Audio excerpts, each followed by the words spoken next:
but I want it to be slow enough that we can actively see eyes, pelvis, eyes. Like okay. That sequence of movement. We can see eyes, pelvis, eyes. There we go. Okay. Pitchy, full swing, pitchy. Eyes, pelvis, eyes. Beautiful.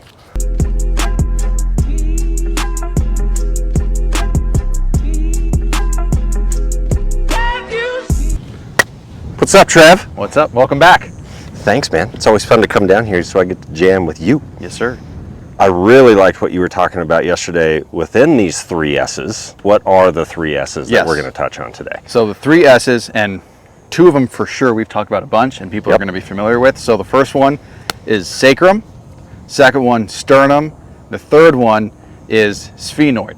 So you're probably wondering, what did we just make that up? I promise it's a word. The sphenoid is basically right between the eyes or in between the eyebrows, right where the cranium is. Yep, right at the brow. But what's really, really interesting here, when you brought up sphenoid to me yesterday, and looking at some of the best players in history. So you set up, Alex, the first thing that we're going to see with both of those players is the head starts to move that way. Like you'll see Jack go boom and then start to move.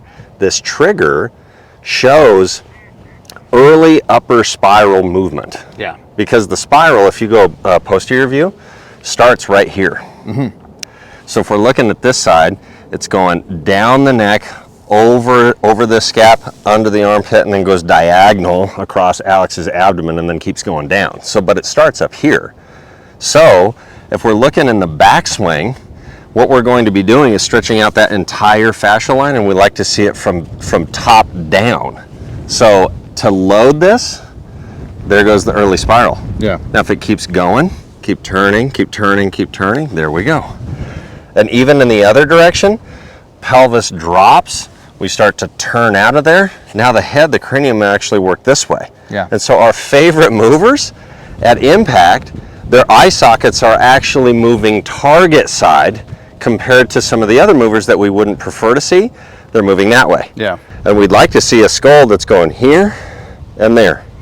Like we'll even get some comments on some of our movers, like a lot of our movers, especially when they're going low rate of speed, like their eyes actually beat the strike. It's very Duval-esque. Very Duval, very Annika, very DJ. We see that out of a lot of those players. And a lot of our favorite movers look like it. I mean, Lee was looking at the ball, but he's looking at it from here. His head is here. Like if you look at Lee at impact, yes.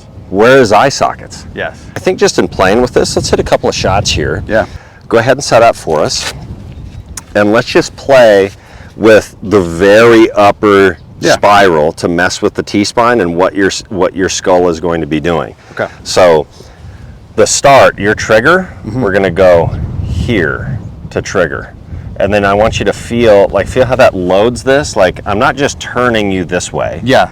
I'm turning you that way so your eyes are actually staying on the same level or plane of the target line. Yeah. So I'm not rotating you here. See the axis of the eyes goes? Yes. It's there. So that loads this upper spiral. Now if you just kept spiraling to the top, boom. Now let's go ahead and drop, start to do good stuff, and now here goes the head. Look at where your eyes are there. Still on the same axis, but see how your skull is pointing here. Correct. The eye sockets are there. Correct. Okay, so let's just hit a couple of pitchy shots, playing with what's going on up there. That's the start right there. That's the start. It's there, good. Show me just into backswing.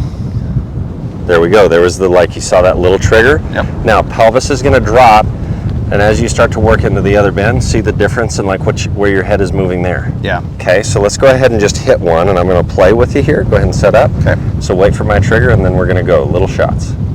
There. Feel where I'm moving you? Yeah. Looking at where the sphenoid is, we're going to see more like where that, if there was a pin pointing out of your dome, right? Where would that be pointing in space?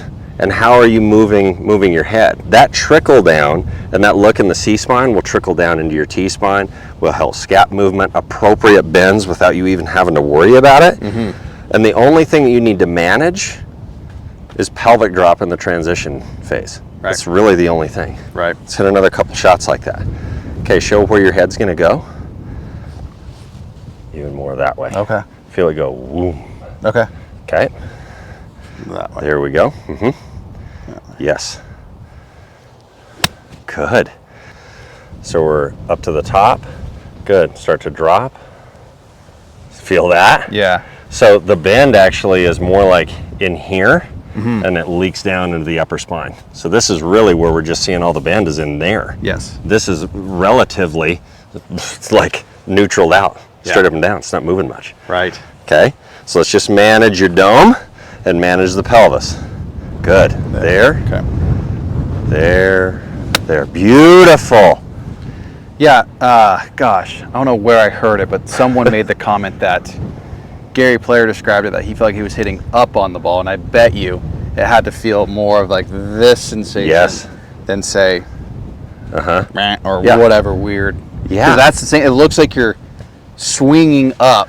Yeah. But it's because your eyes are on this. Yep. And the curve should feel this way with like the C and T spine, but the pelvis is dropping and moving this way, so it balances the system. Yeah. So if I did this, but I'm extending, this would be no good. Yeah, then you're just here. Yeah. Way out. Exactly. Like that just does not balance out for proper impact like management. You're just gonna suck. Yeah. Right? You're not gonna hit good shots that way. Right. But this is fun because, again, like, and this is a brachyism. Luke Brachy always talks about how a specific joint movement, an active joint movement, moves neighboring joints. Well, if I'm focused up in here, that'd be probably a pretty good place for most people to think about side bend, because anytime somebody goes side bend, they go bam, immediately makes them extend, which they hate, but they hear that side bend is good, so the picture that they have in their mind just stinks. This is side bend. Yeah. Well, and then even like how you said, it leaks down. When you go just side bend with the upper, to me it feels like the ribs got shoved.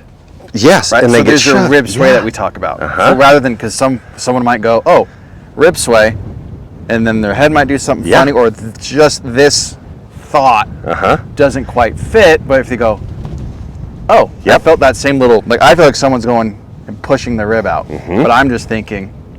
Exactly. And so this rib sway becomes a response to what you're doing in your skull and C-spine. So what's so fun with those three areas is which one works for the player. Because we talk about, you've talked a bunch about, for some people, feel the sacrum fish hook, and that spits the golf club out. Yeah. Yep. Other people, it's rib sway, out towards your lead foot. Yep. To then get you to arc it around. Now we kind of have this third one of, if those kind of aren't quite right for you, you go, well, what if I just side bend? And you're like, oh, what? I just got the rib sway. So people have these little intricacies within the system that all 100%. Still get you to the same spot. And the toughest thing, I think, is if we're talking about systems, we're speaking in terms of there needs to be bookends for systems. Yeah. Right? And the tough part is sometimes people need a lot of something,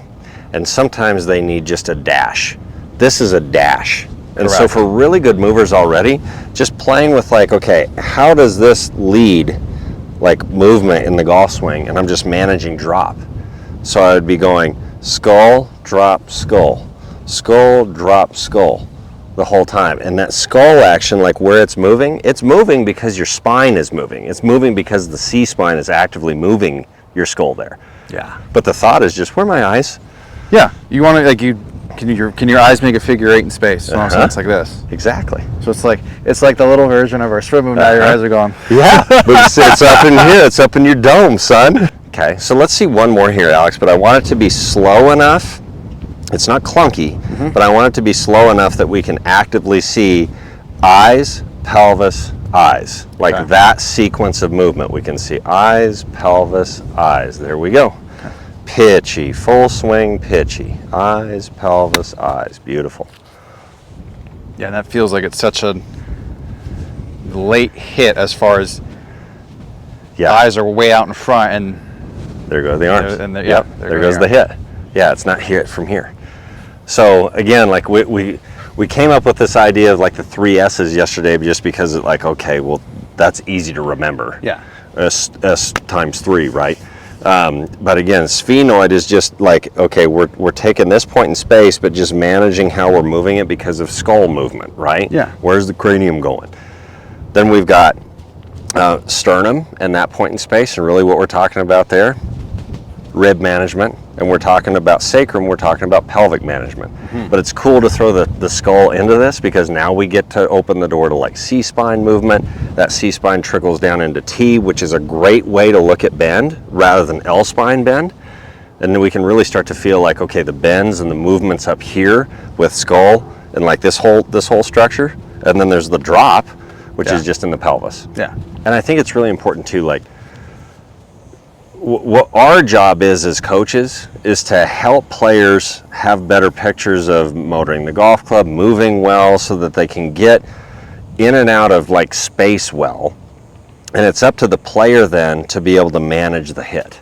So what should happen is like, okay, I'm working on these like large changes in gross movement pattern.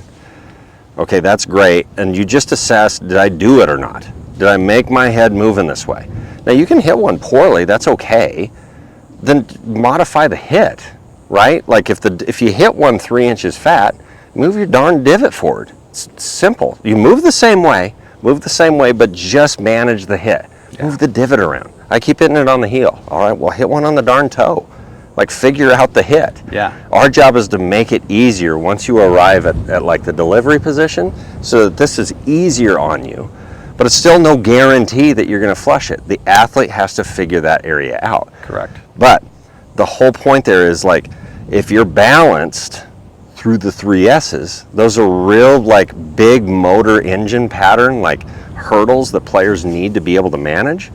But when they do it, it just simply makes the hit easier. Yeah. Then athlete, manage the hit. Yes. Manage the hit. Yes. Figure it out. These 3 S's, Yes. let your body move without strain or as minimal strain as possible. Super so that healthy. can be someone's feedback when trying to incorporate, if they want to focus upstairs a little bit more, is okay, with that little idea of the figure 8 eyes, does it feel better on the body versus what you did before? Forget golf ball, but just the motion I'm trying to make here, is that feeling better on the body than prior? Yep.